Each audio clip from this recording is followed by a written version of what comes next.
Ladies and gentlemen, welcome back to another Photo Mish Mash, this one being broadcast live October 28th, 2020. I thought about asking my guests about, dressing up for Halloween because this is a very socially distant, appropriate way to share kind of our costumes. But then I totally forgot about it, as I also totally forgot about putting some of these show notes together for this show.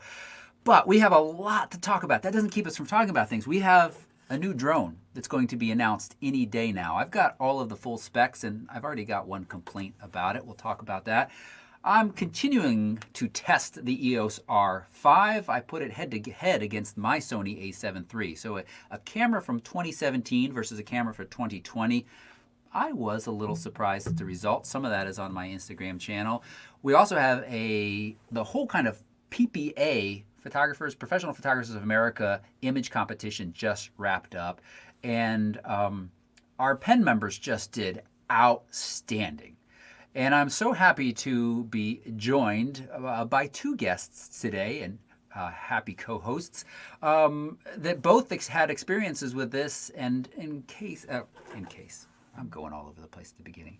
And I'm just really excited to bring Tanya on because I'm just in love with her macro work. So Tanya, Wilhelm, thanks so much for joining us today. How are you doing?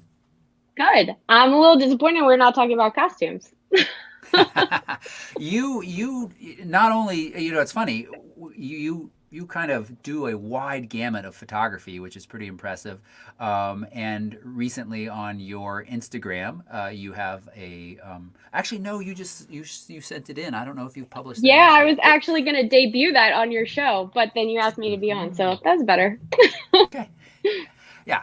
So maybe you could tease that later, but you definitely, I'll say the queen of costumes as far as any photographers that I know and work with. So it's appropriate that we're having you on around Halloween.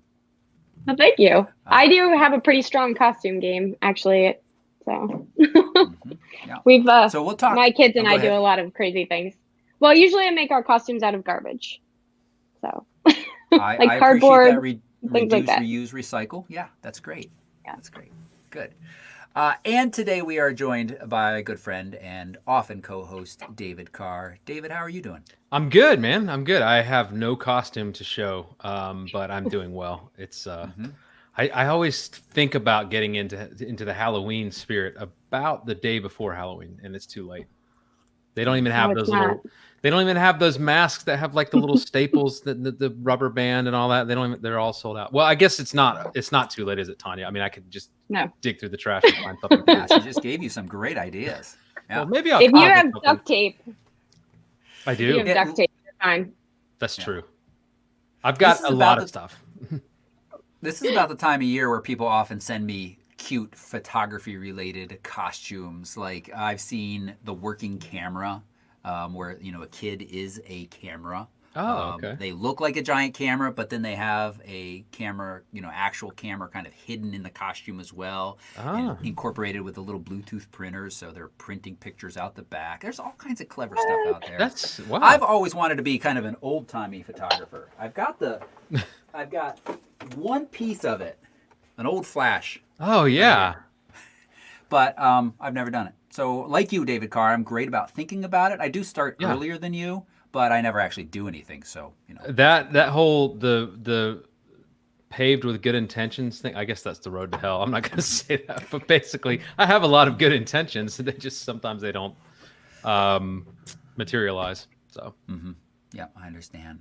Tanya, can you share, are you dressing up? Do you have a single costume that you'll be wearing around this Halloween time? So my kids actually already did that with me. We did a trunk or treat. It was part of the community. It was like a socially distant alternative to trick or treating. And we were all spider themed this year. So I was a Black Widow. Nice. That's awesome. Very nice. It was in my Instagram story. I don't know if I put up my highlights or not, but I think I remember seeing that. Yes. Yep, I do remember because I'm not a big spider fan. Spider legs. So. It was very. Sometimes we cosplay. I've done like Star Wars. We did Lego characters one year. Oh, that was all out of cardboard. So I'll have to post some of those on my Facebook or Instagram stories later this week. The coolest thing I think I made for a costume years ago was a big Rubik's Cube that my my youngest son wore, and we saw it on a TV show, but it was actually cool. A big cardboard box. I painted it black, and then I put all these little colored squares all over it. And that was kind That's awesome. I still have it. I That still have sounds it in great. the attic. Yeah. I should be wearing that right now. You would fit? I mean, well, I would be breaking the Rubik's Cube, but it Nice. could be quite I think comical. one of the best costumes we've done here was that you can buy, and I've talked about this in YouTube videos because it's fun for light painting. You can buy those electroluminescent wires. It's just the blue, green, and red Yeah. colored wire that you stick 2 AA batteries in. And we bought a bunch of that and taped like a bunch of metal pieces to Henry, basically. And he was this kind of light up android. And when he walked down the street, it looked pretty cool. And I just remember some other little kid across the street was like, oh, look at that light up boy. And That's funny. It's like, because we had never really decided what he was. We just kind of called him like an android, kind of. He was a little Iron Man-ish and stuff, but then light up boy was like, yeah, that's what he is. He's light up boy. Light Up Boy, yeah, that sounds legit. Speaking of Light Up Boy, Henry is running the board behind, and he also connected this YouTube channel now to this service where if you type !Insta into the chat, it will give you today's co-host guest Instagram information. Oh, wow. That's pretty snazzy. Now, if you're watching the show after the fact, their information, Tanya and David, is all linked right down below. So Tanya's talking about these costumes and these photos she's capturing. You can go find out what she's talking about on her Instagram, and David Carr, of course, the same. Tanya, you said you were running around right before the show. You're doing a senior session. Tell me a little bit more about that before we dive into the actual part of the show. Yeah, this is my busy season, especially for high school seniors. I specialize in seniors and newborns, but I get a lot of family sessions this time of year too. And I shoot about 2 seniors a week. And my editing process is pretty intense, and I have a kind of lengthy shoot process. So that's about between that, and I'm actually filming this from my school office. So I teach as well. So I try to balance it all. Mm-hmm. And you make costumes. Yeah. And I make costumes. I know. I'm good at thinking them. You actually do them. That's like, yeah. Awesome. David Carr, what have you been up to? I have had quite a few photo shoots lately. I did a family, well, it wasn't really a family photo shoot. It was like the little children. It was like 2 little children and their little cousins. And it was really, really challenging last Saturday morning at 8:30. And it was so tough because I went there and the kids looked great. They were dressed nice. And we just went in their backyard, which was lovely. But we could not get the 2-year-old to stop crying and fussing the whole time. Mm-hmm. So I got one shot where he's kind of looking at the camera with a sort of what looks like a smile kind of. And I've been blending 4 photos together into one. So all the kids are looking at the camera, and it was one of those I really felt bad. I thought, I don't have much of anything. Like I have like 3 photos maybe I could share, but in kind of digging through it and in some Photoshop magic, I've been able to get about 9 photos out of it. So that's been fun. But that's tough. That's really tough. It really is. And, absolutely no fault of yours. Sometimes kids don't get naps. Yeah. Sometimes they're just having a bad day. Yeah. One of the ways I know people have handled that in the past is, if you, and it sounds like you're doing well with a little Photoshop magic, but is to do a reshoot, which that's a lot of time and energy, because it isn't like, oh, let's just do this again for 15 minutes. Fortunately they live like 5 minutes away, and if I needed to go back over, I would do more, I would. But the cousins were in from out of town. It was kind of like the one day, but thankfully the people that hired me were really cool about it. I mean, I said, look, I'm here. I'm patient. I live right down the road, so I'll just hang out. And like when we feel like it's a good moment. And finally she was just like, you know what, we're good, just go. She's like, if you just have 1 image, that's all I need. And I was like, well, I'm going to try to give you more than 1 image, but yeah, I mean, so doing that. And then I've been, I did the school photos last week. I think I talked about that on Mish Mash last week. I had to go back and do retakes and makeup photos the last 2 days. And, but I'm super happy with the way they're looking. I've griped in the past about the whole tethering thing with Nikon and Lightroom. It's working beautifully now. Every single time. I don't know if they fixed it, but I'm using my Z7 and it works great. There was an update that I feel like mentioned specifically Canon and tethering with Lightroom, but maybe there was a broader fix as well that made it. That's good to hear. It's really, yeah. I meant to bring that up last week. I mean, because the problem was in the past when I would try to tether with my D850 or something, I'd plug it in, it would search, and finally it would find the camera, and then all of a sudden it would just disappear. And then turning everything off, unplugging stuff, nothing would reconnect it. And now turn the camera off, put a new battery in, always links back up. So that has been a lifesaver. So it's been fun. That's great. That's great. Tanya, I want to come back to you. You've photographed little kids as well. Have you ever had to do a reshoot? No. I speak preschooler. She's that good. I had a newborn shoot once that I really thought I was going to have to. I mean, I've not ever had a child that we didn't get enough shots to be sufficient. There have been really tricky ones though. Yeah. I find like the magic age is 4. Between like 1 and 4, you never know what it's going to be like. Yeah. So yeah, it's true. Yeah. I like, Carr, you said, you stayed really calm, and, I feel like parents start to get really stressed out. And I've seen photographers, start to get stressed out, and then it's this like bad cycle. Yes. I've seen that. Staying calm. The other thing I think that's funny that happens is that when you do start to get an actual decent couple of images from the kid that had been crying every bunch, all the parents are still looking at the kid, wondering whether or not they're still. So to get them to look while you got that moment of time where the kid is cooperating, it's challenging. Well, what I've learned with any kind of family photography, especially when there are little kids involved, is really just overshoot. I mean, it's kind of spraying and praying, because not because that's not the strategy for being a good photographer, but you're trying to capture moments that you have no guarantee they're going to happen. You can't get their attention. You can't get them to do what you want them to do. So by having some Photoshop skills, being able to do face swaps and all of that, and then just having a lot of material to pull from, that usually saves me. And they're looking great. I mean, I've gotten better at being able to blend things to where you really can't tell. And but yeah, I'd love to just get the shot and it be done, but it's not always like that. So that's not the reality. Yeah. Nice. Cool. Good. A lot of times I actually shoot on a tripod with families with little children, because that makes the face swapping easier. Oh, that's a great idea. Then I'll move. Yeah. That's a good idea. That's a good point. Yeah. There are benefits to using tripods. Yes. I didn't take take a moment to welcome our chat room. Chat, if you are watching this, I guess you are because you're in the chat. Welcome. Thank you so much for joining us. It's nice to have you all. And I love to see all of your smiling faces over there. And Roy, as he said, don't forget to give a thumbs up to kind of help support this channel, let people know that what's in this video is useful to you. And also, if you've got a question, we'll answer them as we go, as we usually do. But if we don't get to it, Roy will be collecting those, and we'll answer them towards the end of the show. So let's talk a little bit about PPA competition. We're not going to spend a lot of time on this because most of the people who were involved spent a lot of time last night in having a very productive conversation. But so you both just entered. You both did fantastic in the photographers PPA, Professional Photographers of America. And, I think there's always some cynicism around, contests and maybe shooting for contests.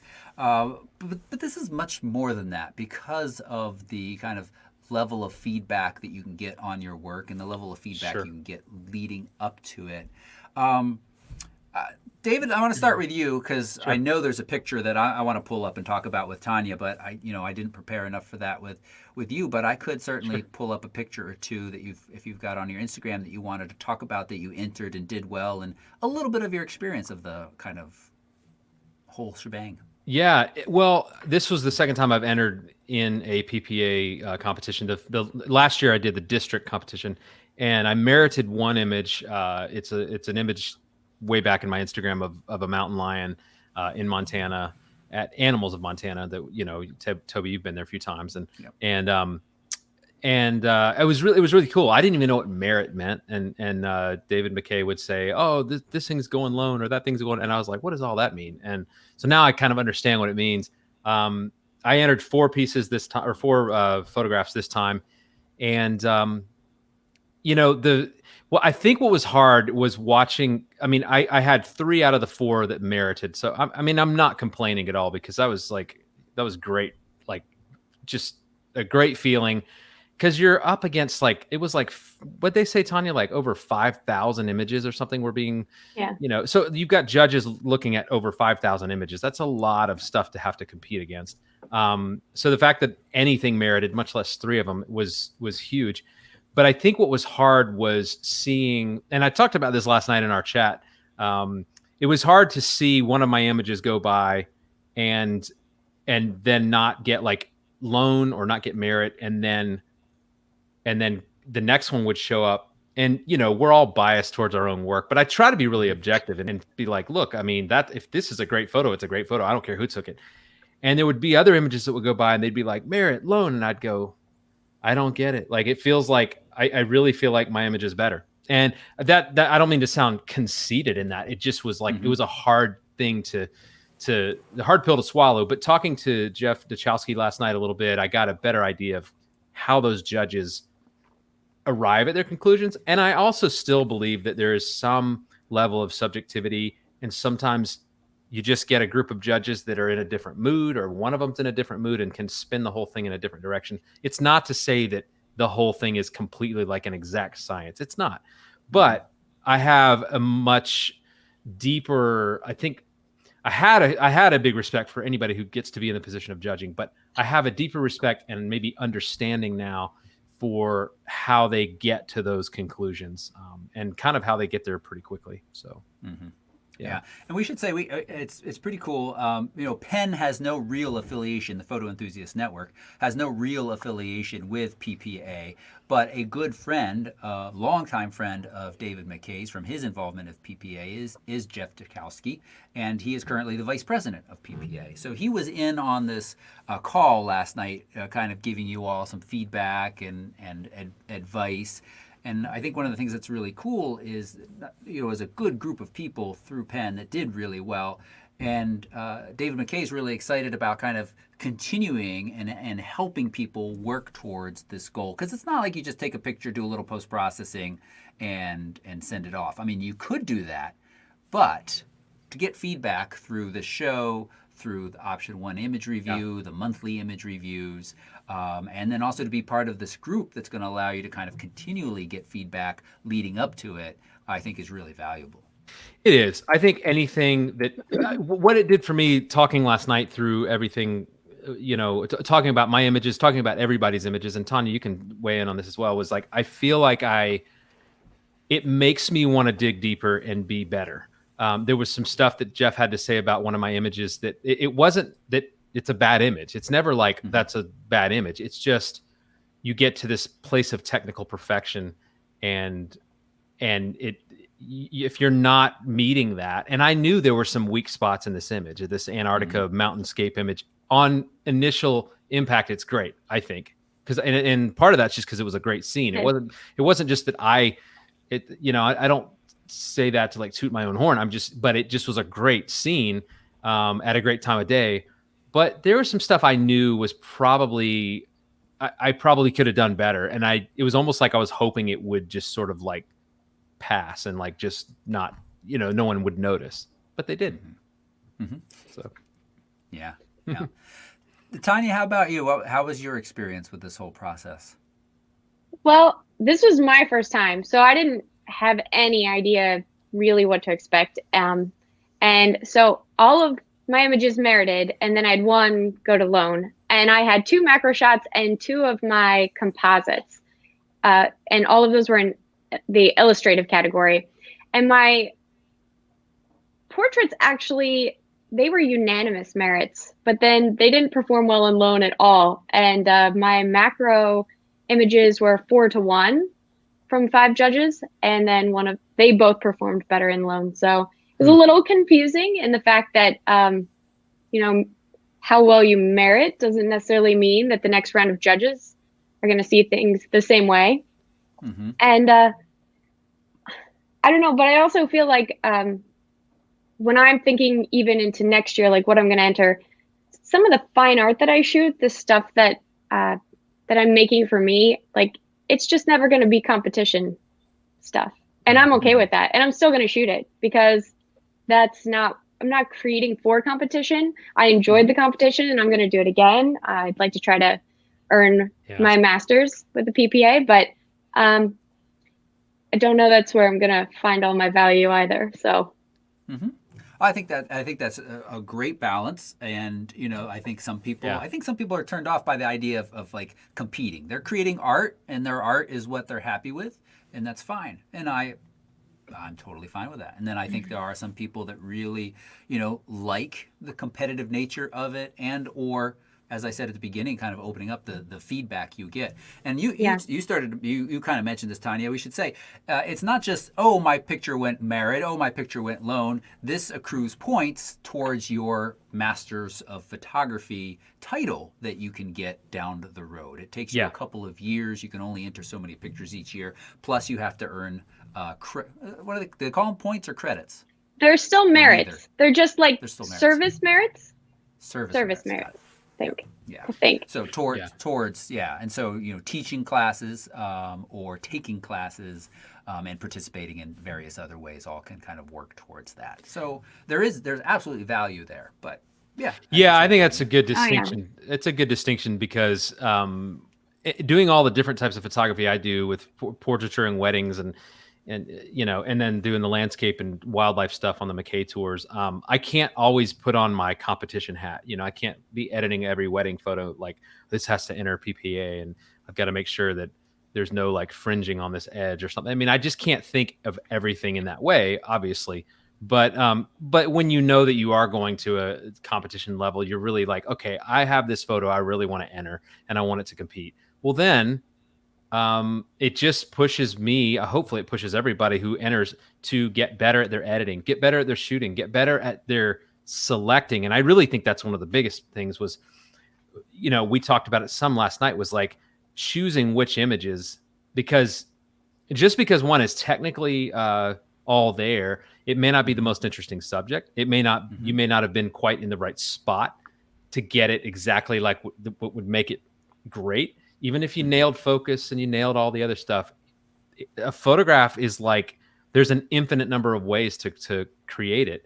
And so only the top of the top are going to be at that competition level. So, yeah, cool. All right, I did want to talk a few more moments with Tanya. As you said, your macros did very well. And let me share my screen. And I've got one of your macros here that I think did very, very well, and I love. And so it's this gorgeous little, guy that was great. Sitting on the. Did I actually share it right? Is it sharing? Yeah, there it goes. Okay. And it's just a fantastic shot. And there's a couple of reasons that I love it. It is a cool shot. I mean, I love frogs, tree frogs. They're the coolest little creatures. And the fact he's got posed out here on this little fern. But it's not like a super technical macro in that I don't think you did any focus stacking. I'm not even sure if it was on a tripod. Tell us a little bit about how you captured this shot. And if you've got any other kind of macro tips to share that you think those watching would benefit from, feel free to say them. Well, I'm actually glad that you mentioned a tripod. I don't ever shoot macro without a tripod. The focus, the depth of field is just so shallow, and you can't pose little creatures. So you are just making it so much harder on yourself if you're not using a tripod. I remember when I first started using a tripod, it felt really bulky and awkward, but then I realized like I was getting so many more shots because I was using it. Like there are so many missed shots any way you look at it, I think, with macro. But I really narrowed down the amount of shots that I missed when I started using a tripod. So I always do. But funny little story about this, I got 2 pets. We kept the frog for a little bit as a pet. He didn't fare very well, but the orange spot in the background is my dog. Is it really? Oh, that's hilarious. Yeah, it is. All right. So But Yeah, I was thinking it was your actually dog. waited. I was like, yeah, sure.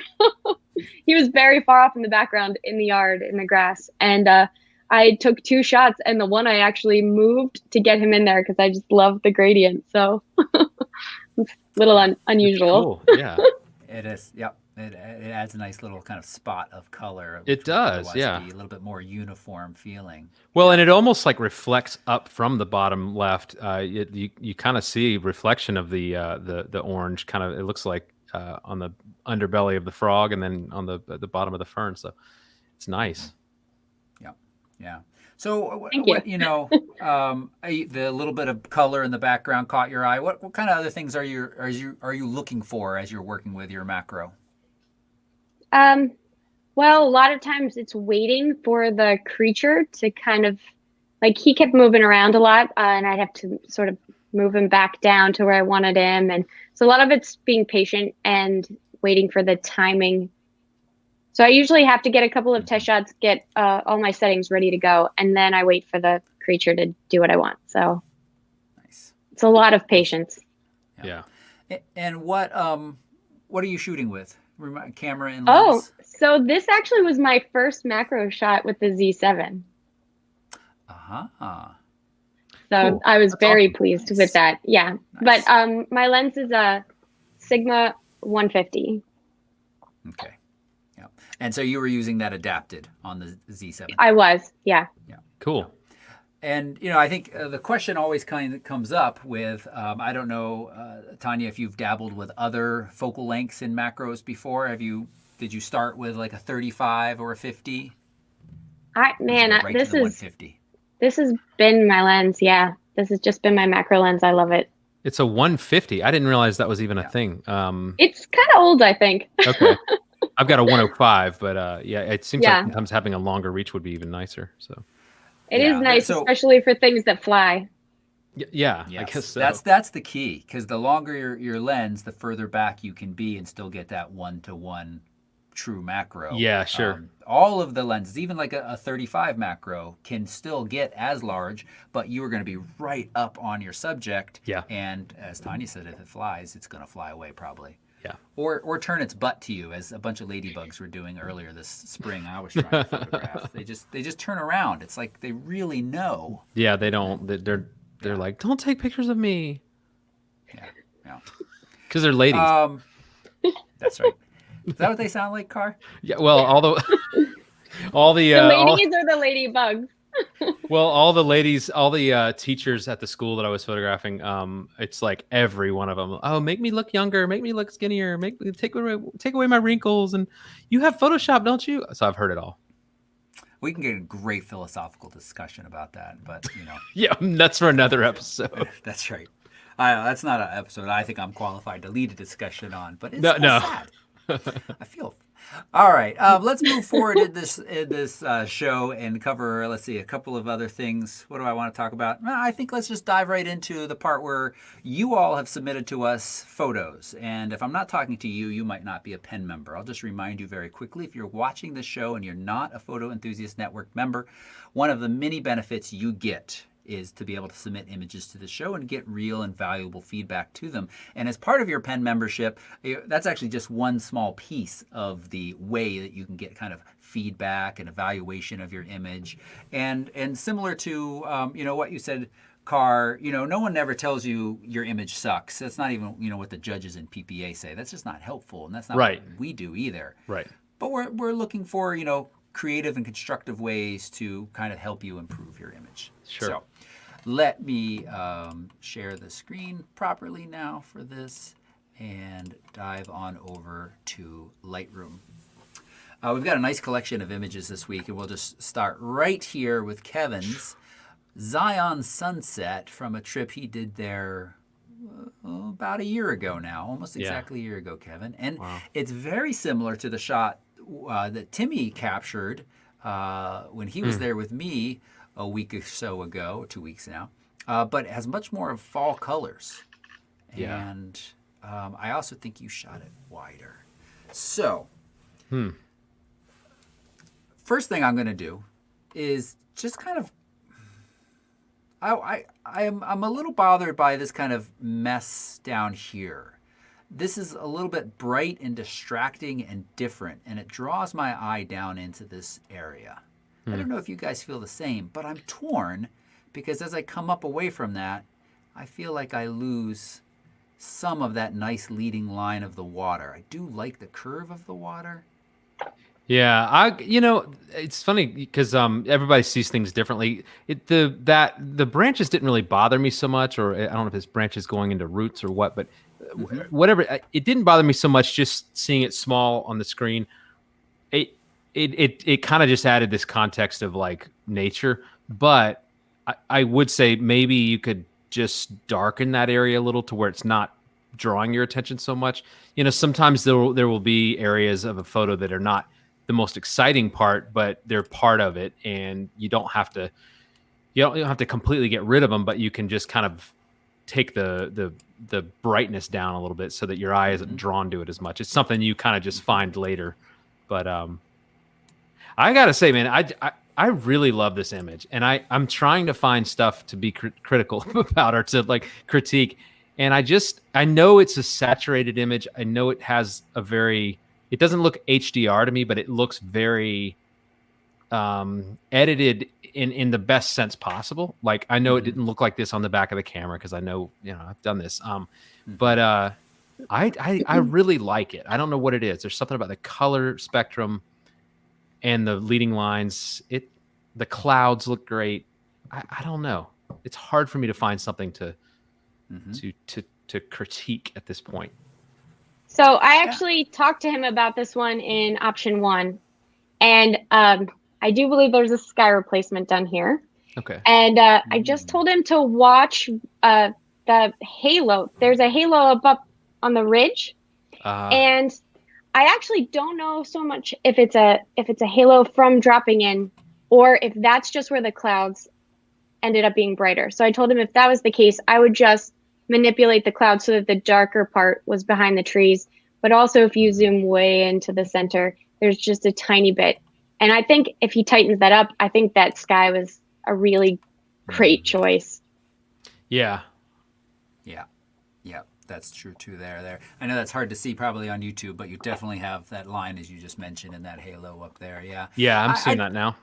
Yeah, I'd tone this down a little bit. And the other thing that I'm seeing is, we've got kind of bright yellow and then it gets a little darker up here. So I feel like what would be casting a shadow at the top of the tree that's not down a little bit further? So we brighten that as well.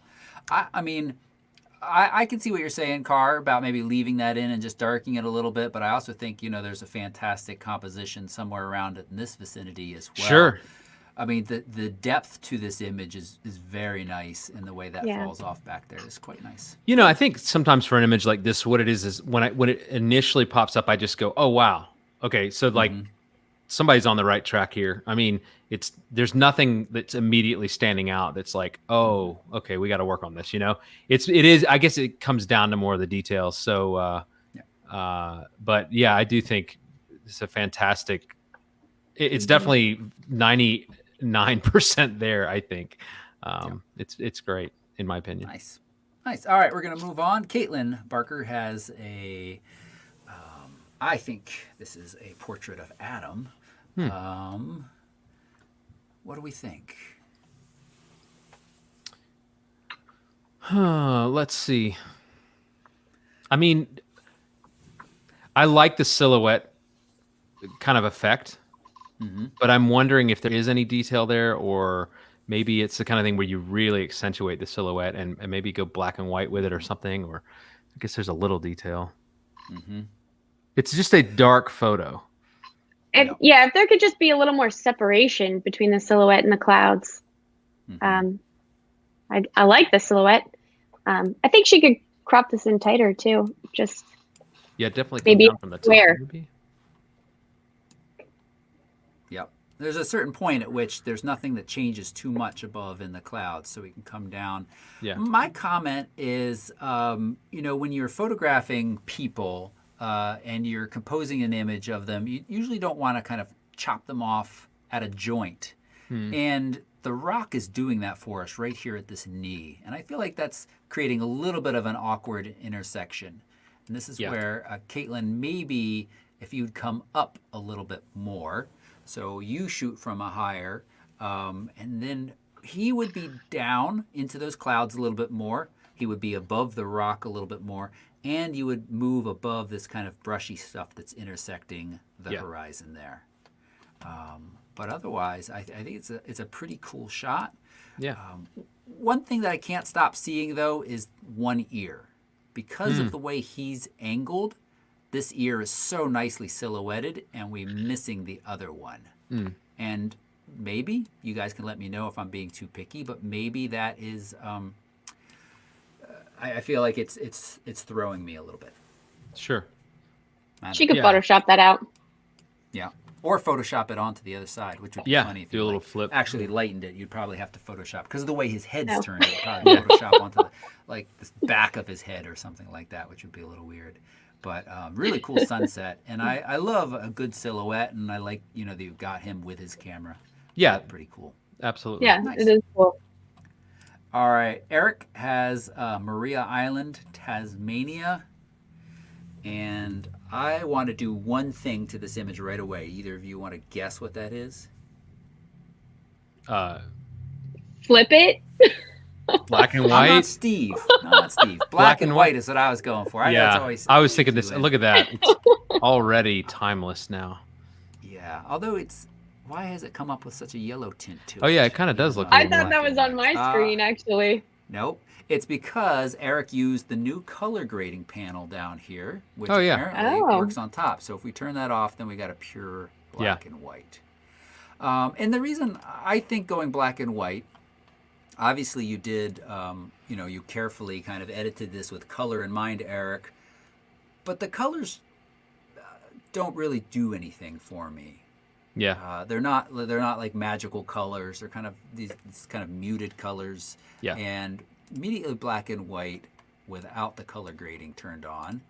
And we have just this shot where we really feel that tree being framed, the house being framed by the two kind of very bent trees. I agree. I think in some photographs, the color is really a big part of the story, and in others, it's the gesture of things. And this was definitely a gesture thing and a placement compositional thing. These trees are obviously the most interesting thing.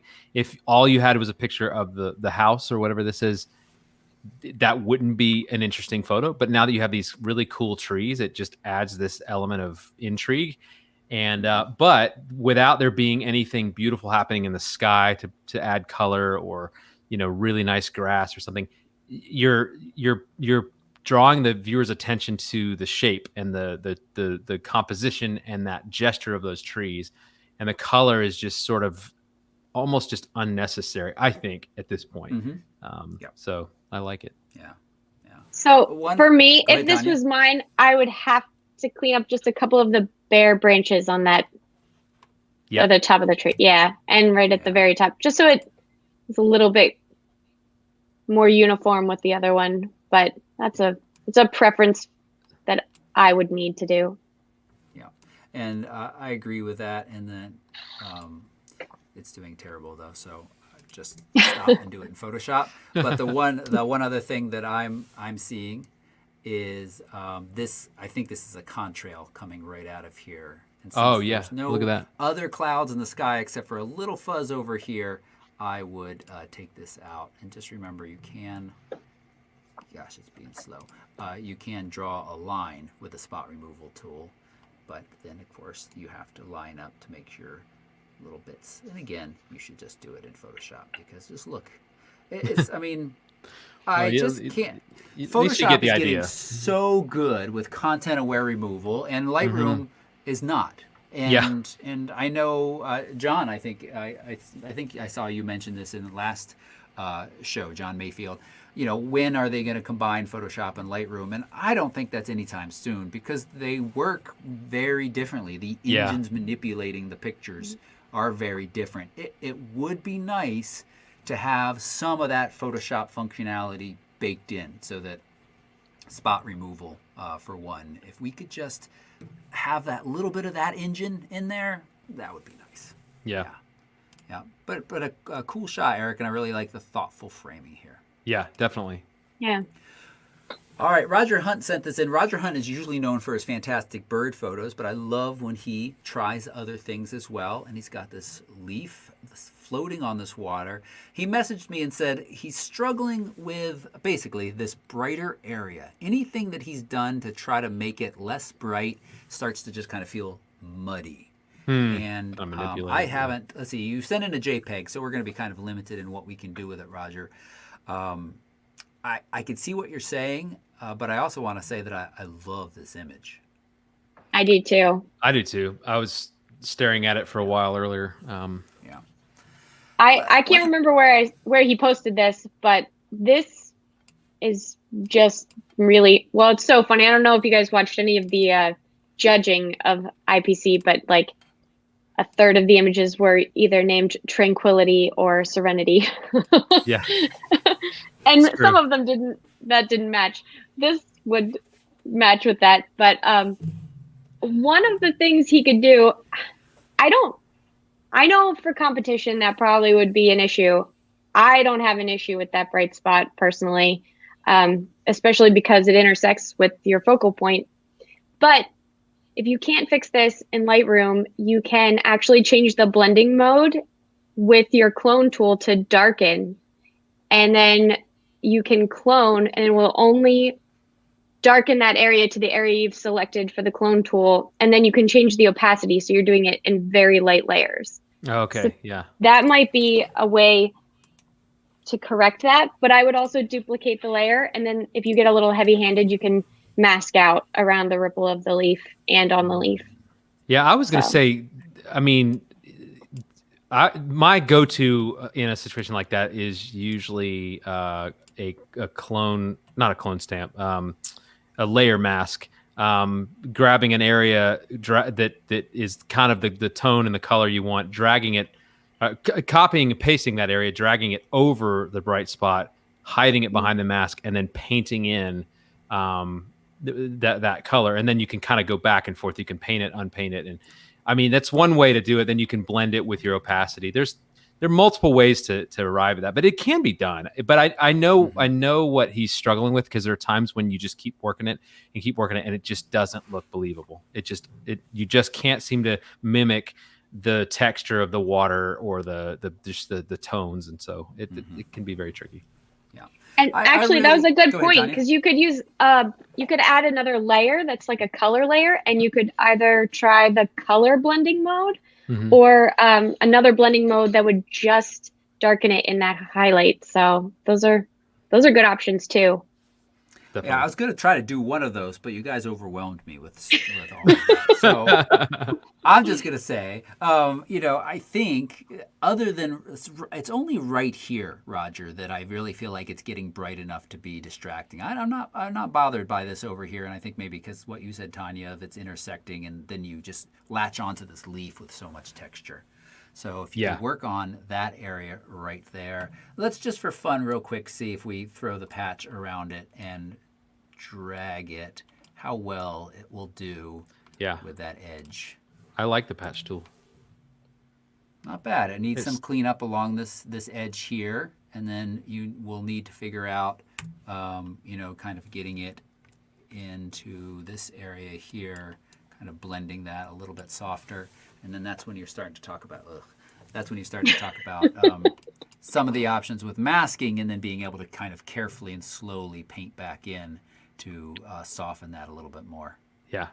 But it would be interesting to see it with that bright spot gone, just to compare. Because I'm with Tanya, it doesn't really bother me that much. I just know that at a competition level, they probably would say something about it. You could just just put your hand up. Like exactly. Put your hand up.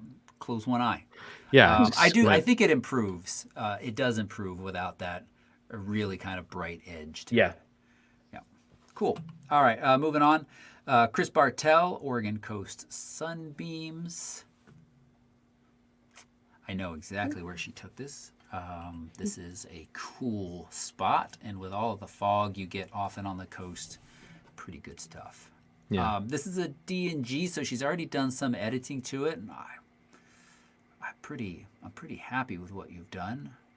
This is one of those images where you could push this further, I think, into kind of a really artistic look, Yeah. or you could leave it. This looks fairly, realistic and good.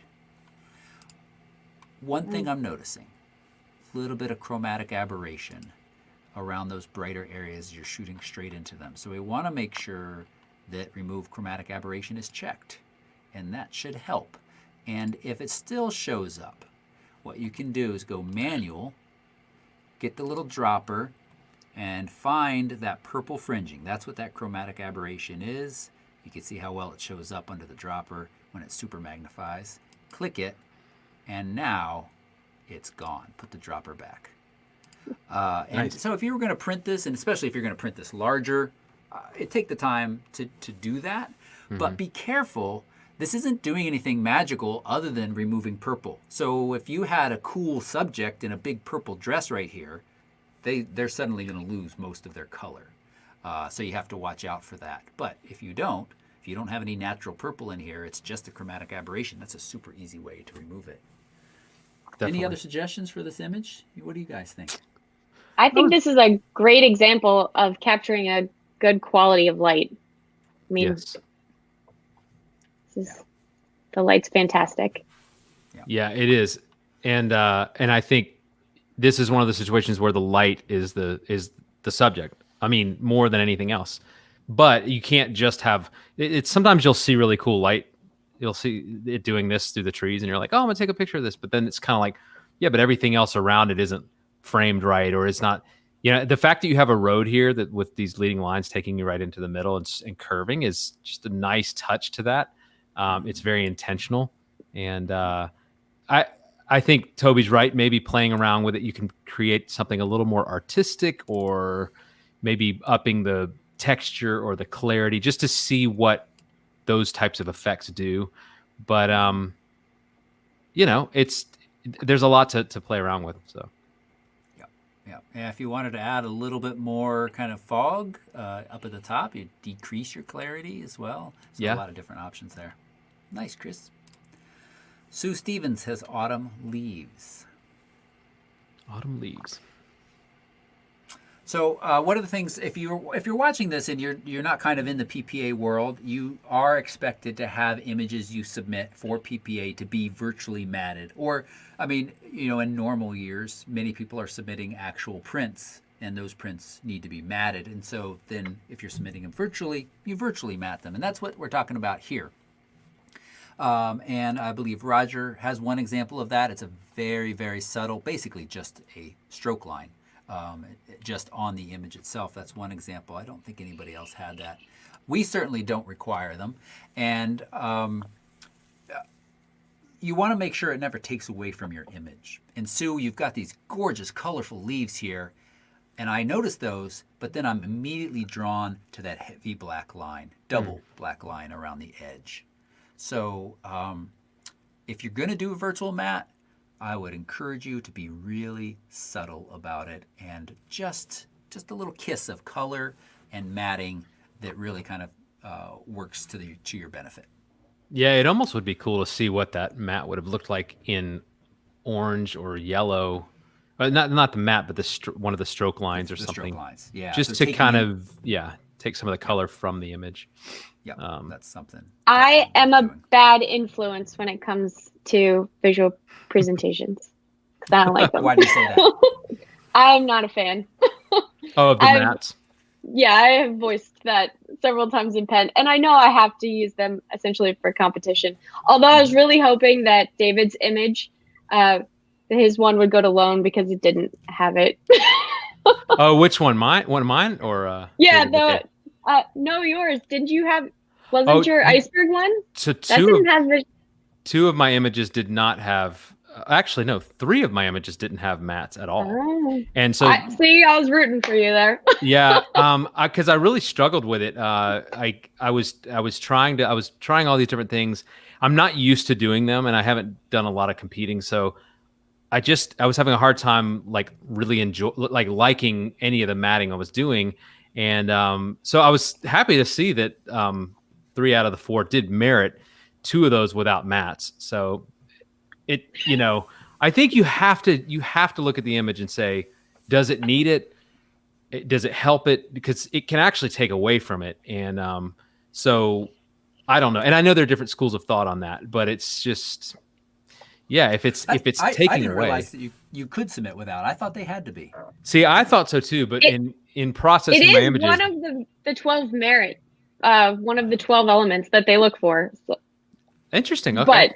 But yeah, I don't know. Like I said, bad influence. Don't talk to me. They can look for it. They didn't find it on 2 of mine. I think it is fantastic to have differences of opinions, and for most of the time, I think when displaying your work digitally, I don't really see a reason to have a matte. But if you are submitting to PPA, or if you like them, then put a matte on it. Well, and it's encouraged in option 2, so that's true too. Still don't often do them there because I'm stubborn. But I actually did for the last one that I submitted, and I didn't hate it. So that was maybe good. Somebody is rooting for me to get there. Progress. Maybe. Yeah. Gotcha. All right. Okay. Well, let's take the matte away for a moment and give a little bit more feedback on this image. I mean, those colors are gorgeous, and this looks like pretty harsh, bright light, but you've controlled the exposure really nicely. There's no too bright areas. I'm looking at the histogram. It all looks good there, Sue. I just, am I the only one bothered that we have empty space over here, but then on this side we kind of run off the page? Is that? Yeah, I was feeling the same thing. You think, okay. What if we really kind of embrace that and say, hey, we're coming out of the corner to kind of try to, what's the word I'm looking for? I don't know. Balance? I don't know. Balance. Yeah, that's all right. That's a good word, balance. Try to offer some balance in here. And I know we're seeing part of the map now, but what do you think? I agree. I think images like this are tricky because you're trying to show the beauty of the leaves in the fall, and they're beautiful. I mean, who doesn't love the fall foliage? I mean, it's midday, obviously, or there's some time of the day when the sun is really hitting harsh, and that's okay. Like, that's just what it is. But in my opinion, in this situation, if you have another opportunity to shoot something like this, maybe come in even closer and really just accentuate the colors and the shapes of the leaves, because the background at this point is almost inconsequential. To see, I like where you're going with that. You're filling that blue space, and to be honest, without a virtual matte, to me, I love it. I think it looks, I just think it looks complete. Now maybe the virtual matte completed it more when you had more of that sort of blue background space, but I can just see that. Like, if you hit lights out mode and just see the image just as a presentation, it just, to me, that just presents itself really nicely. So yeah, nice. Tanya, you have anything else you want to add? No, I like that. Actually, when you did the presentation mode, it had the really fine white keystroke. I like that. Yeah. Lights out mode does that, and it's kind of cool. Yeah. It brings out the highlights in the veins and the branches. So I didn't. Good point. There you go. Yeah. And while David was talking, I think people saw, but I just was playing around a little bit with the hue slider here. And, I think your colors were pretty nice already, but just teaching people that little tweaks on these can really kind of adjust your colors to be perfectly where you want them. So that's an option as well. It looks nice. Yep. All right. We got, in some ways, a similar image. Fall colors. I think this Robert lives out here in the Seattle area, and I think this is that really popular Japanese maple that is in a garden in Portland. Gosh. It's very cool. That's incredible. Very cool. Wow. I know, that looks like a storybook image. It really does. I'm torn a little bit. I like that we have all of the detail in the moss in this shade. I wonder though if I increase contrast just a little bit. No, I don't like it. I don't like it. No, I know what you mean though. Sometimes you just got to play around with it and see if it's gonna. Well, one thought I had in this image, I don't know if it would help it because it's already such a cool image. It has impact immediately. But all those where the water, you see like the white reflections kind of, you know, in the lower third there. I mean, that's what you would see. But I wondered if those were toned down or if you kind of cloned in and with like a decreased opacity, you could just clone in some other color to just sort of like mute down the brightness there. But I say this all the time. I could talk myself out of that. It's just a lot of times when I'm editing, I'm just trying things to see, do I like it better? And sometimes I do, sometimes I don't. I just brought texture and clarity down a little bit, and you could kind of even soften that just a little bit to give you an idea of what you could do there. Bring the highlights down some more. Yeah. I would. Couple things. Yeah, I was just Go ahead, going to point Tanya. out that leaf. Yep. No, you went to it. Yeah, it's catching that light, and so it becomes, you know, there's already a little spots of light here, but they're so soft. But when it's on that leaf, it is quite bright. And here's one of the few times where Lightroom did an okay job. And then back here we have just a little hint of, I think, a bridge or a walkway or something. That once I saw that, it's hard to unsee it because it's different than everything around it. So I would work at trying to get that to kind of fade into that green background there with a little spot removal. And since it's kind of out of focus and in the background already, I think that would be too hard to do. Sure. But and this might be another one, Robert, where you want to play with the hue and the saturation sliders a little bit and see what you can kind of tease out of some of the oranger spots. But overall, I think this is quite lovely. Yeah, there's a lot of Really potential nice. there. Yeah. All right, and we're going to finish up with Brooks' shot fall in Tahoe National Forest. I'm always a sucker for longer exposures of flowing water. They are, I think, almost always a really nice thing to look at. Yeah. So, I mean, my eyes immediately get pulled to that very bright triangle of dry rocks. And I don't know if we get rid of the fact that it is a triangle and make it more of a beach here. Does this improve the image? I think it kind of does. Because I feel like everything below that, well, I mean, you've got a little bit of the ripple water there, but I don't know that you need that. I was going to suggest, you know, where you had just cropped it was great. And I was going to suggest making this photo almost like intentionally dark, to where it's moody. And then, like, if you have to paint in some brightness on the water, or maybe it's a matter of a vignette that's almost like exaggerated or something, to where you go back and you paint in bright spots, you like the rocks and some of the leaves, you kind of just, you know what I mean? I don't know. I had an image similar to this where I processed it kind of dark, and then I just like highlighted areas, and it looked like a early morning kind of scene versus a later in the day kind of scene. Yeah. You have to play around with it. Yeah. You're channeling David McKay a little bit there, talking about painting light in. And I think it is, I think it's a really neat idea. So basically, I just brought the overall exposure down almost 2 full stops, and now I'm just painting back with a brush to increase exposure by about a half a stop. Maybe you could, and this is where once you've painted, then you can kind of bring it up. Yeah. And it, I think, looks very natural still. Just looks like some parts of these plants have been, you know, are being kissed by the light. Yeah, and it's also, you know, I think like if you were to paint over the water and change the hue of the water to get some of the blue away from it, you know, you could, you just have to play around with it and see like what colors and brightnesses are working together. But you have like the elements here to make something really great. I just feel like the light was a little bit flat as it was. It was just a little bit, I feel like, I feel like you're kind of like onto something cool here. You could even darken those rocks up and the beach. Yep. I didn't mean to steal all the thunder. Tanya, do you have anything you want to say? Yeah. No, I'm actually glad because I kind of liked it the way it was. So yeah, I enjoy this too, but I sort of was a little in love with the triangle. So I don't know if I could have gotten rid of that. I don't know that you're wrong either, but no, yeah, I'm always right, it. but No, Except when you're not. Yeah, except when I'm not.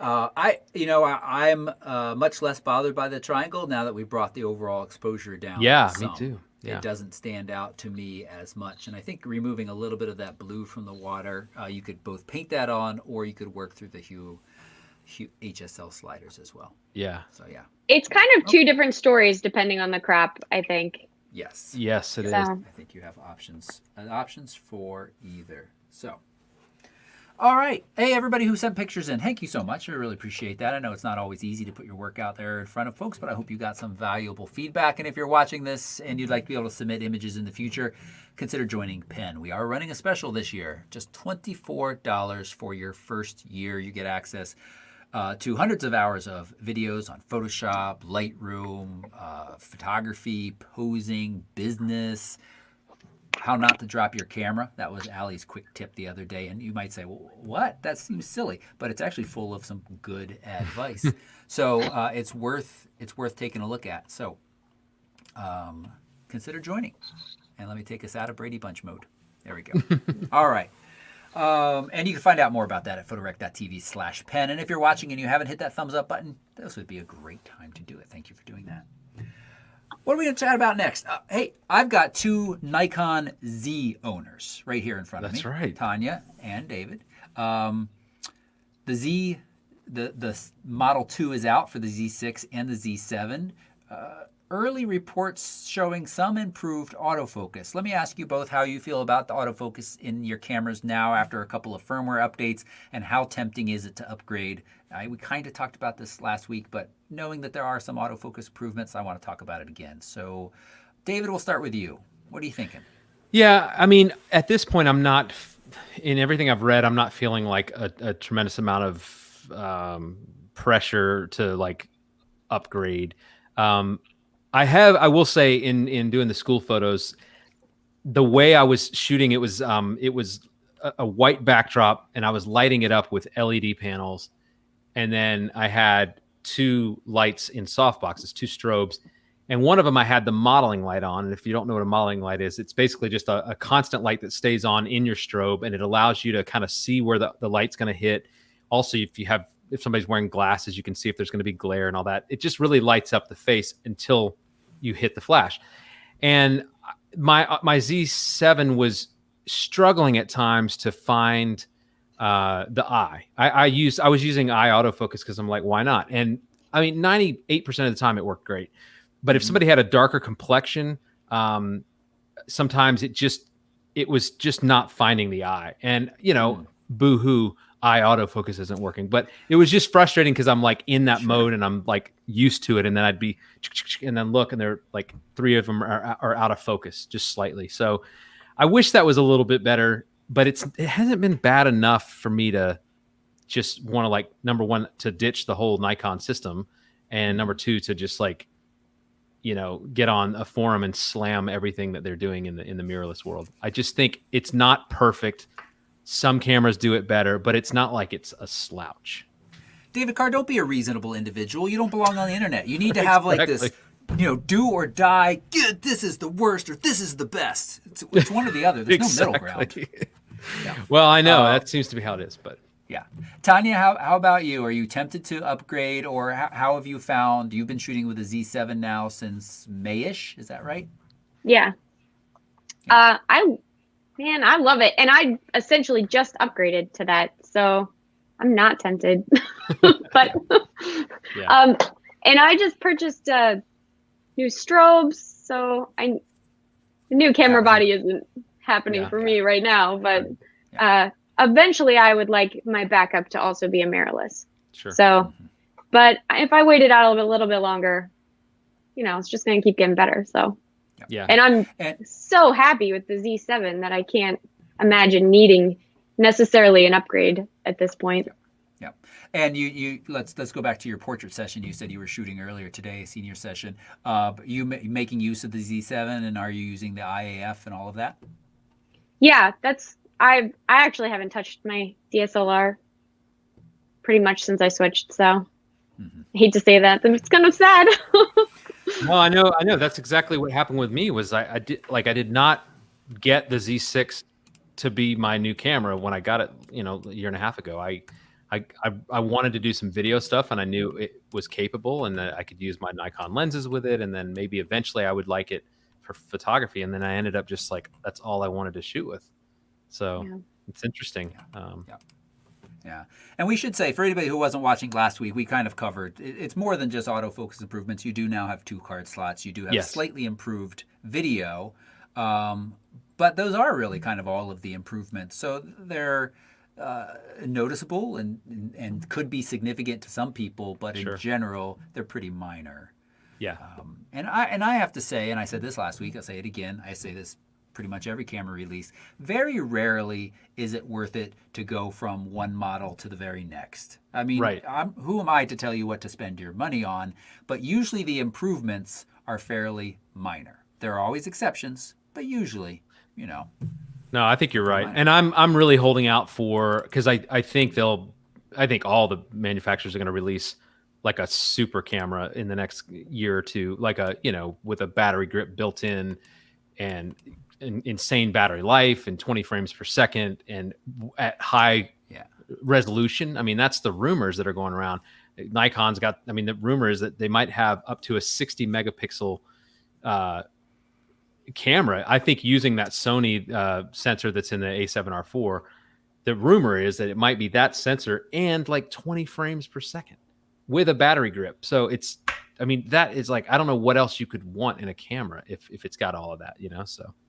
You want it to come with a bunch of coupons for hard drives because you're going to need them. Yes, that's exactly what I was going to say. Like, that's almost scary how much space that is going to take up. Yeah. But I have to say, if I was a wedding photographer, the 2 card slots would matter a lot more to me. Yeah. Like, and I will probably wait before I get the second mirrorless body. I will wait till I feel like I'm comfortable getting one with 2 card slots. That's kind of significant, I think, but it's not. I don't have any qualms about using 1 card slot right now with what the Z7's giving me. It's amazing. Yeah, for a lot of the stuff, I was tethering for these photos last week, so I wasn't even using the card slot. It doesn't record to the slot and the computer, so I have 1 computer and 1 hard drive. So, but I definitely. That's a good point, Tanya. If I was going to start shooting more weddings, or if for whatever reason I started getting calls for more weddings, I'd probably look at what I could make doing the weddings and the peace of mind that I would get from having dual card slots. And maybe I could justify, maybe I'll just sell these 1 card slot Zs and get the 2 cards, just because that would be a little extra peace of mind. But I don't worry too much about it. All right, let's move on and talk about another kind of matchup. That is a 2017 camera, my Sony a7R III. Last night I was shooting a bunch of pictures versus the EOS R, which came out this year. Their megapixel differences are very similar. If you watched last week, I gave a kind of cursory review to the EOS R5, and that it is a fantastic camera. I love it. And I'm going to be sad when I have to send it back to Canon. But after looking at this picture, not maybe as sad. So, sorry, let's share the screen again here. And here we got 2 images side by side. One is the Sony and one is the Canon. Let me find where they are the same. Am I going? Yeah, I'm going the wrong direction. Hold on. Let's bring the same buildings into play. This is a kind of longer exposure, exact same settings in both. Not the exact same lens, so I'm not really judging sharpness. I'm judging a little bit more dynamic range. And look here on the left, and you're very quickly going to be able to probably tell which is which by my kind of talking about this. It's just so bright over here, these 2 lights being lit up on the top of this tower, and over here, they're much more controlled. And same within kind of the windows and the bright spots, it's a smaller amount of bright area. And the image on the right, where the lights are blown out more, is the Canon. The image on the left is the Sony. So, Canon has made improvements. They are certainly not leaping in front of anybody. And, I haven't compared it to the Nikons, but based on the fact that the Nikons are so very similar to the Sonys makes me feel like Nikon's going to be slightly ahead of Canon. So, if ultimate dynamic range is important to you, you might not be as happy with a Canon as you are with something else. But I'll tell you what, when I'm using the Canon, kind of my opinion of the image quality is down a notch. Sorry, how much I care how good the image quality comes down a notch because the camera is such a joy to work with. It is just such a friendly camera to use that I really like it. And I don't dislike my Sony, but it is not nearly as friendly to use. That's just straightforward. From menu systems to control schemes to the feel of the dials to the responsiveness of the dials, those are all things that the Canon has just kind of excelled at. And I've got lots of other examples here where you kind of dive in. ISO-wise, I think the Canon is a little bit cleaner when you get up to the higher ISOs, but it's pretty close. And so, I'll let you guys draw your, opinions about that. Again, a 3-year-old sensor versus what is a brand new sensor. You might be a little disappointed in that fact. The other thing I'm thinking about for this review is, this is, the Sony A7R 3 right now is, I think, $2,300, and this is $3,900. That's a chunk of change difference. But remember, you are going to need the new compact flash style, the new, whatever it's called. CF Express, right? Thank you. Yes, that's right. Okay, yeah. And so that's expensive. That's at least another $150, if not more, for a decently sized one. Plus, you probably want two to be able to switch them out from time to time. And you're going to need an adapter if you want to use your existing lenses. So definitely, you're not getting into this camera without spending more than $4,000. Yeah. But again, it's a joy to use. And I'm so glad to be talking so positively about Canon again. As I said last week, I thought there was going to be some kind of deal breaker that, would really, again, and videographers are like, yes, it overheats. New firmware update for the 6, though, that is supposed to have significantly improved any overheating issues. Oh, that's good. But the 6, of course, doesn't shoot the 8K video. This does. Well, I'm glad to hear that you like the camera because there's always the rivalry and the jokes. I think Canon makes fantastic. I mean, of course they make fantastic cameras. That they pretty much dominate in. I mean, 9 times out of 10, if I see somebody with a camera, it's a Canon. I mean, I think that's getting replaced more and more as I see more Sonys and stuff. But I just, so I'm a fan. I am a fan, even though I don't own Canon. I am a fan, and I'm glad to hear that they've done something great. Because every time somebody, one company kind of ups the ante on one thing, it puts the pressure on the other companies. And that's what I love about this is that we are kind of splitting hairs at this point with so much of the gear. Absolutely. I mean, even when it comes down to sharpness, I see these it's all dudes on these forums just arguing about sharpness on this lens and that lens, and I'm like, I get it. I love a really sharp lens too, but I mean, no one's looking at your image that close. And if they are, they're not going to buy the image. They're not going to hang it on their wall. That's just not. I don't know. It just gets to be the minutia, Yep. Put the I cart totally before the hear horse. you. Yep. Lack of sharpness in a lens has never personally ruined any of my photos. Right. It's my composition, or right. As Tanya said, not waiting for the right moment. When you're shooting a macro shot, it's so many other things before we get to sharpness. Maybe someday I'll be great enough that I'll be like, this image would be better if the corners were magnitude sharper. But I'm not there yet. Yeah, it's just not. I hope that's not the litmus test for greatness.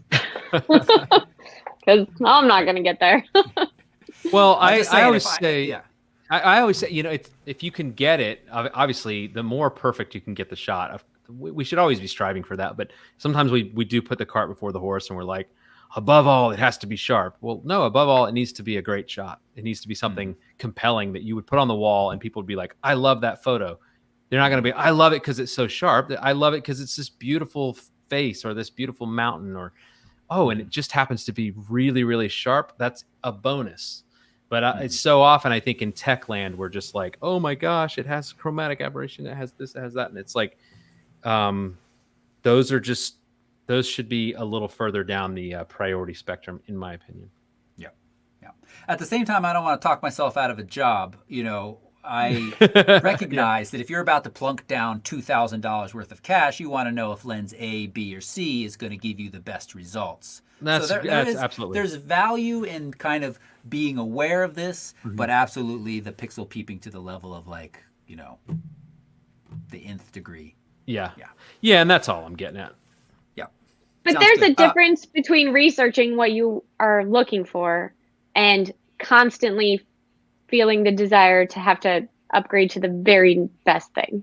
So. Well said. Yep. It's good. David Carr, you mentioned 9 times out of 10, you know, seeing Canon cameras out in the wild. Maybe you've been shooting in Japan a lot lately, because look at this chart from Japan. Oh, wow. I find this really interesting. Sony has been, this is kind of your mirrorless market full frame control.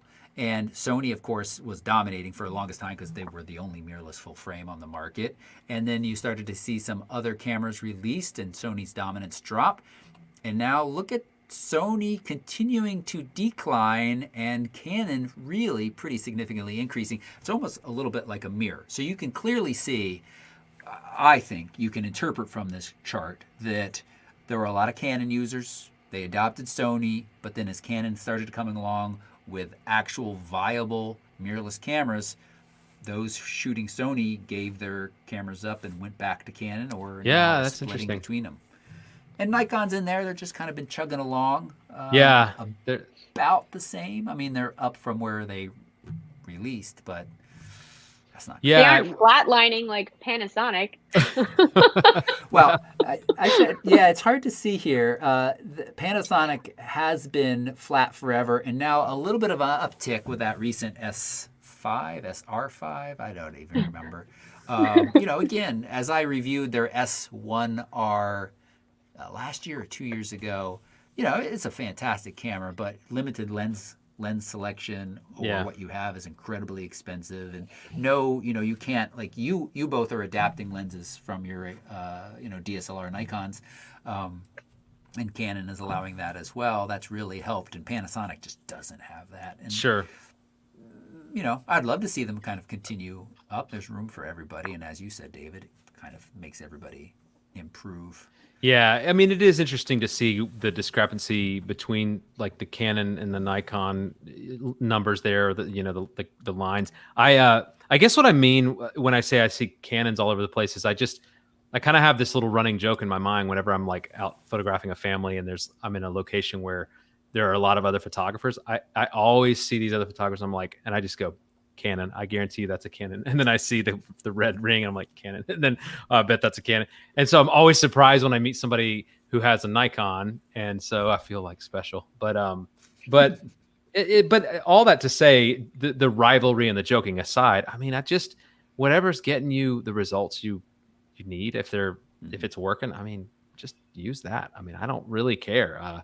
And I at one point I was pretty I was considering switching over to Canon just because I liked some of the stuff they were offering, some of the lenses and where they seemed to be going with mirrorless. But it just, the cost of doing all that, I just was like, I think I'm just going to stay where I am, no matter where the graph is. Yeah, and I especially think now we are up to the point, as you said, splitting hairs. All of the different camera manufacturers have very good cameras that are all around capable.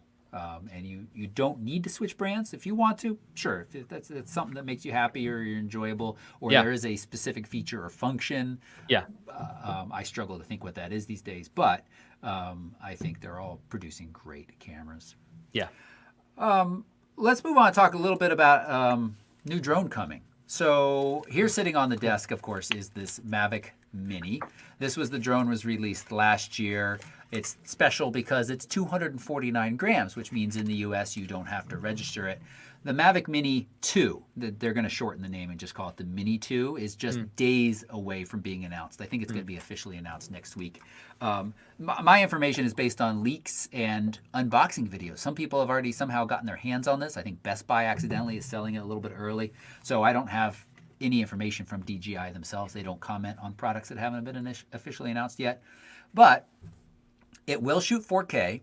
And I have a kind of a full video coming soon. We're not going to have any more drones before the holidays. So I'm going to have my kind of which drone should you be buying before the end of the year guide, or should you wait for something like the Mavic 3 Pro that is coming sometime next year. 4K video, all right, that's kind of what it should have had to begin with, but otherwise very similar kind of internals, except for, well, two things. One is they are making the change to this controller. And I have to say, you're selling such a tiny little lightweight drone, but you are using this massive controller with it. That bums me out a little bit, but here's the reason maybe why. It's now going to be the OcuSync communication between these two. So this one, the original, uses Wi-Fi. And Wi-Fi means that in some areas, like if I fly around my house, not in my house, but outside, my range can be really limited by the amount of interference and signals. Here in the Seattle area in general, the quality of the feed and my ability to successfully and smoothly control the drone for cinematic shots might be as short as a quarter of a mile, depending. But with OcuSync, their DJI's proprietary connection, miles, like it's rated up to 6 miles, maybe even a little bit more, which is just crazy. The furthest I've ever had a drone, well, maybe I shouldn't say, because you're not ever supposed to have it out of your sight. I mean, you're going to lose sight of this thing at a quarter mile. It's tiny. But that's pretty impressive. It sounds like it's going to get bumped up in price, $100. So I think it will sell really well this holiday season. I bet, yeah. But the bulk of my review that I'm going to be talking about here that's coming out soon is, of course, the Air 2, which I'll just kind of spoil my review. There hasn't been a single time that I've flown this over the last couple of months or not flown it and thought that I wish I'd had my bigger drone with me. For me, this does everything I need that bigger drone to do, and the image quality and video quality is good enough that I'm really happy with this. So, cool. Plus, it's got the really cool active tracking and stuff like that. So, leave in the comments down below if you are looking for drones this holiday season and you're curious about them. David Carr, I know you've got one. Tanya, do you have a drone? No, I don't think I should even be allowed. I would fly it in the house. Cool. Yeah. You could do macro photography with a drone. Yeah, there's all kinds of, I mean, you could incorporate it into props. How's that going to work? Costumes. Yeah. All kinds of stuff. All kinds of cool stuff. Yeah. And I think the last thing that I wanted to mention was that, and possibly, as we kind of talked about with the release of the Z6ii and Z7ii, Sony has dropped the price on their A7 III, and actually on a couple other cameras as well. But the other cameras have had those price drops off and on in the last couple of months. This A7 III is the first time we've seen this. The A7 III from Sony is now $1,698. That's about a $300 price drop. That's significant. And even though that camera is 2.5, 3 years old, 4 years old, I can't remember. It's been out for a while. It's a fantastic all-around camera and still stands up well against these other cameras that are in that price bracket. The question is, when is the Sony A7 IV coming? And I don't have any information. I wouldn't expect it before early next year, but early next year isn't that far away. So, but if you're looking for a backup body, or you were, wanting to get into a full frame Sony, that is a great price to do that at. Yeah, definitely. Yeah. Anything else we got to talk about? Let me pull up Q&A and see if we got a couple of questions that we'll rattle off answers to before we wrap this show up. I'm sure I'm forgetting something. Trevor, I saw him ask this way back at the beginning, but it didn't really fit the conversation. Hope he's still watching. Do any of you guys use Photo Mechanic or any other software, and what are your thoughts on it? David or Tanya, do you use Photo Mechanic? No. I don't. I don't know what it is, actually. It's kind of it's like the library module of Lightroom. is Okay. what would be the best way I would describe it. Some people like it because it is a bit faster than Lightroom at kind of importing your pictures and allowing you to go through and rate and reject. And then the workflow for some is to do the rates and rejects there, and then the winners get brought into Lightroom. They I find see. that process a little faster. I think Photo Mechanic is a good program, but I've never seen it be fast enough that I need or should own a whole separate program to do that. Yeah, I there's a lot of stuff. So when I was in music and played drums, it was funny because I would have people come up to me and say, "Hey, what kind of cymbal is that?" And I'd be like, I can't remember." Like I literally couldn't remember some of the gear that I had because I just played and I just did it night after night, and it was like I wasn't thinking about all the stuff I was using. And some musicians are a little more like tuned in all the time, no pun intended, but tuned into that all the time. And I just was like, I realized though, a lot of guys, a lot of people who in any industry, it's not so much that they're micro focused on the gear or the software. They're just more like, I know what works for me. I do it. This is just how I do it. And so in a way that can be good, in a way it can be bad, because there's some stuff that I don't venture into to explore and that could probably help me. But all that to say, for Lightroom, I just kind of have my workflow. I just load my stuff and I just kind of do it the same way every time because I don't want to take the mental space in my brain to come up with a new way to do it. Mm-hmm. And again, that's sometimes good, sometimes bad, but yeah, it's working for you. Tanya, what's your general workflow for this portrait session? What are you going to do with those pictures? So I'll bring them into Lightroom and I will flag all of my favorites, and then I'll do really basic edits. I don't do as much as you guys do with Lightroom. And then I take them all into Photoshop. But I retouch all of my images, like all of my proofs, and I do that all in Photoshop. So I just try to get them there as quickly as I can. It's good. Cool. Yeah. So. I will say I discovered today in Photoshop the neural filters. Is that a new thing? Yes, that was new. Yes. Because I had part of that release. Yeah. Yeah, and I on some of the photos of these children that I photographed last week, to soften the skin on the faces, it did an amazing job. Without having to paint it in, it just kind of does it, and then you go back and you can erase it off the lips and the eyes and stuff a little bit. And I was like, wow. I mean, that just saved me a ton of time. So that's one of those things, though, that I probably months could have gone on and I wouldn't have known it was there. So I think I mentioned it last week in the show, but we didn't look at that. Yeah. We only talked about the sky replacement, but the neural filters is also part of that. And there's more of them coming. They demoed the ones where you can make the person smile or even turn their head automatically a little bit. And that's in the beta version right now, and that's coming, but they still have these other parts that I should talk about. And I'll do a pen video here sometime soon to talk about that, a little more information.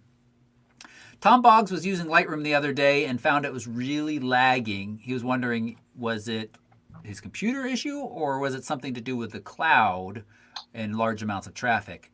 And I'll say, Tom, I know it's a confusing and annoying naming convention of Adobe Creative Cloud, Lightroom Classic, blah, blah, blah. But unless you are syncing photos to the cloud, there's really no part of that program that's impacted by your internet speeds or network congestion. So I would suspect you had something else going on your computer.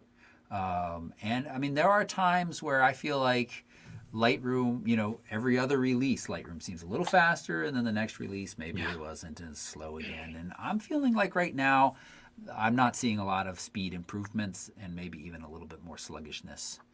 But I haven't done enough studies to really. I concur with that. Yeah. Julia says, can you share the settings for each shot? Can't see on my screen. I'm sorry, Julia. I should try to remember to do that. I think you're talking about when we talk about the when you submit images and we review them, share some of the settings. Yes, we'll talk about those. Oh, yeah, that'd be good.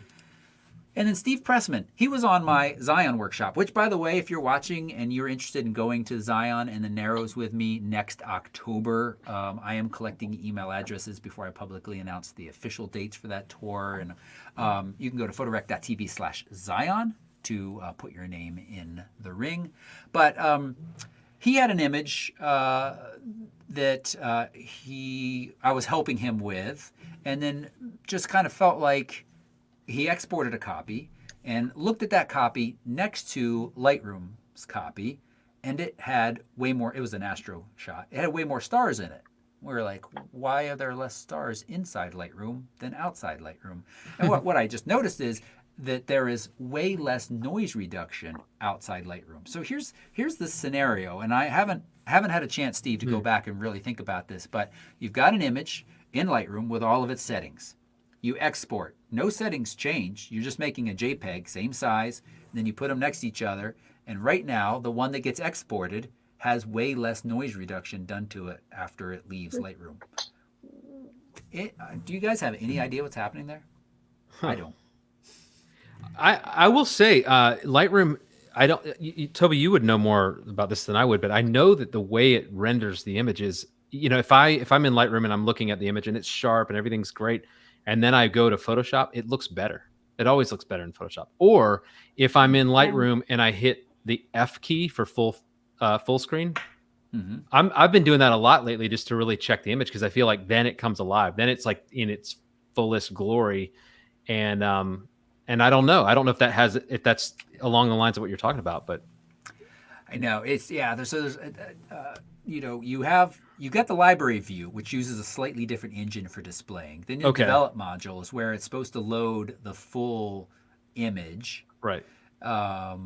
And depending on how much you zoom in, whether or not you have, you know, one-to-one previews already built, it should load the full image. Yeah, and that's when it should look the best. Should it look the best at full? I don't know. Yeah, you said I don't know, but I don't know. Well, even playing around with Capture One, I felt like the images just right out of the gate were just cleaner. Better. And it's not like I ever look at Lightroom. When I'm in Lightroom, I don't see them and go, "Oh, these don't look clean." It's because that's all I can see. You know, it's like sometimes when that's the only thing you're seeing, you don't have anything to compare it to. But it is weird. I mean, if I've been hitting the F key a lot lately to go into full screen just to kind of get an idea of this is how the image actually looks. So, yeah. I don't know. Tanya, anything? No, I mean, I always feel like I really see my images for the first time in Photoshop too, but I don't know that there's actually a quality difference for me. Oh, yeah, it's interesting. Yeah, Steve, you need to stay on me. Keep messaging me, and let me try to look into this a little bit more and try to figure out why an image after it comes out of Lightroom would be so much noisier. And I don't think it depends on the sharpening level you have done on export. So we'll figure that out. Yeah, okay. I know I get banding sometimes in Lightroom, and then I export and it goes away, or vice versa. Yes, yep, that's true. So yeah, and that has to do with the preview size. Yeah, complicated stuff. Yeah, it is. All right. Well, Tanya, David, thank you so much for sitting down and spending your hour and a half with me this Wednesday afternoon. Absolutely, really appreciate it. Yeah, thank you. Pleasure. Yeah. It was great to have you on here, Tanya. Yeah, I know. You know, we make fun of Steve for looking different every week, so just you're really just Steve. You look better, and you sound a lot better. We need to get Steve something better with audio. His audio last week, that wasn't as good. Tanya, of course, a great way to thank her is to go follow her on Instagram. She's got several different Instagrams. If you're looking for that fantastic macro, you can get to that from her TanyaWilhelm.artist Instagram, and that's linked right down below this video. So thank you, Tanya. And David Carr, of course. You can see what he's up to and all of the cute kids that he's been photographing recently, whether or not they're crying nonstop, at DavidCarr_photo on his Instagram as well. And again, if you're watching to the end of the show and you haven't taken a moment to hit that thumbs up button, you can even do it on your TVs. I know. You can do it. I would appreciate that. All right, everybody. Thanks so much. And till next week, have a wonderful and safe Halloween. Yes. Bye-bye. Yeah. Thank you, guys.